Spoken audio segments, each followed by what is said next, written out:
Вы, ребята, разрушили столько городов, что многим и не снилось. Как вам это удалось? Я вырос на большой ферме, знаете, тракторы, коровы пасутся на лугу. Мы собирались открыть завод Caterpillar. Когда я был в выпускном классе, его закрыли, и мечта сельской сказки разбилась вдребезги. Для меня это единственный способ отомстить.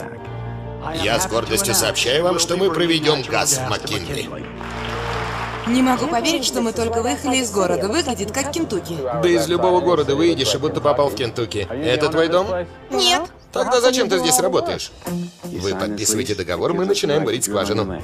Это золотое дно. Конечно. А сколько мы заработаем? В вашем городе обязательно должна быть современная школа. О каких деньгах мы говорим? Вы можете стать миллионером?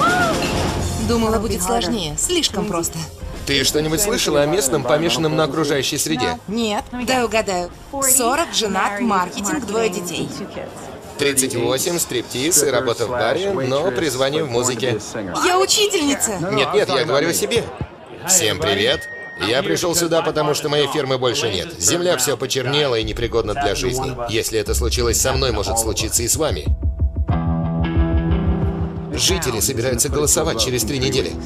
Что за черт? Вы должны были все подписать и уехать. Мы со Стивеном все уладим, сэр.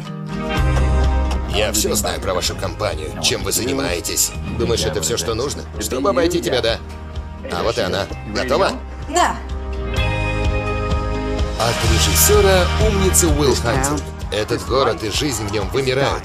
Вы все это видите, но упорно не желаете убраться с дороги. Мы не за землю боремся, Стив, а за людей. Ты никогда не получишь то, зачем приехал. Даже не пытайся меня уговорить. Ты хороший человек, Стив. Не надо тебе этим заниматься.